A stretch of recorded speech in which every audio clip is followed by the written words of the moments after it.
Hello, my name is Charlotte Costa-Gesford, and I'm shouting out loud for the homeless. Please help us. The original Food Not Bombs chapter actually started out of the anti-nuke movement in Cambridge, Mass. In 1980. It was people in Clamshell Alliance. They started realizing that they could tie hunger, homelessness, poverty to this bloated military budget. Everywhere I've lived, it's been going on, and then all of a sudden I came here, and there wasn't even Food Not Bombs going on one day a week, which was shocking to us. So we actually just started making it. Food Not Bombs can basically organize anywhere as its own movement. It's an international movement that exists for, as I said, communities to take care of themselves.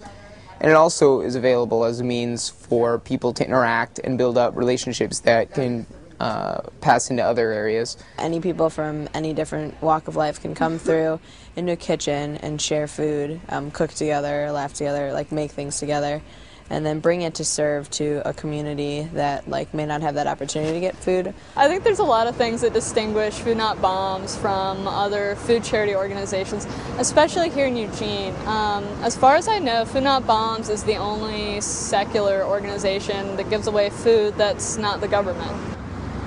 We don't preach anything when we give our food. We're just feeding people. Every other food charity here is a church-run organization, and I've been to a few of them. I've used a few of them, and they do preach while they give food. They do a great job, but this is one of the few places you can go and not have to sit through a sermon or sit through prayers or join in on prayers and get food.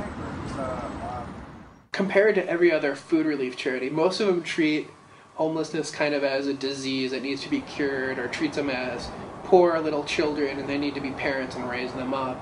Food Not Bombs, at least in my experience, has really had, it's not this kind of, we're giving you this wonderful food. It's more of, let's all meet at the park and everyone who's hungry eat. And usually, almost every single time I've done it, people who are getting food, who usually show up, end up helping out. Eating is like a common denominator, something that can kind of unite us and bring us together. It's not a charity at all. Right.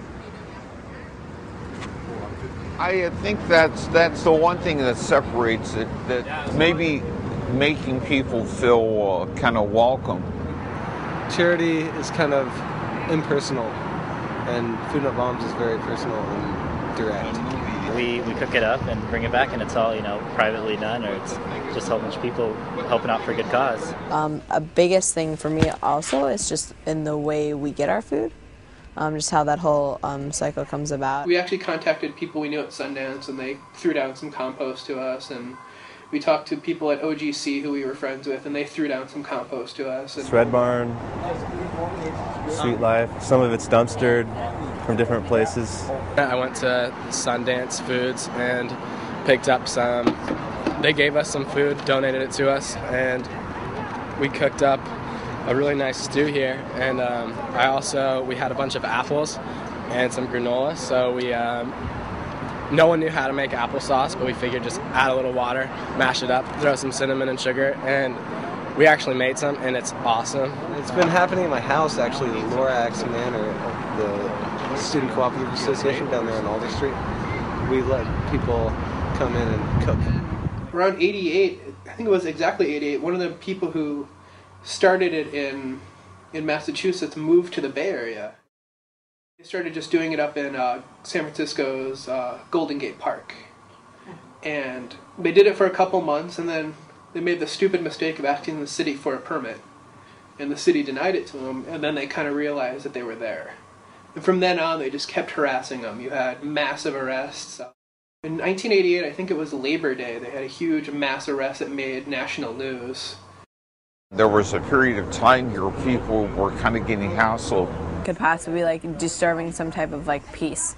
But the hugest thing is permits. The state and its various arms always become very nervous when someone, or a group especially, decides to organize for itself without requesting permission. I'm inclined to say that the reason the government's always trying to crack down on food not bombs is they don't want people to help themselves, and I think that fundamentally that's what food not bombs is people helping themselves, helping each other.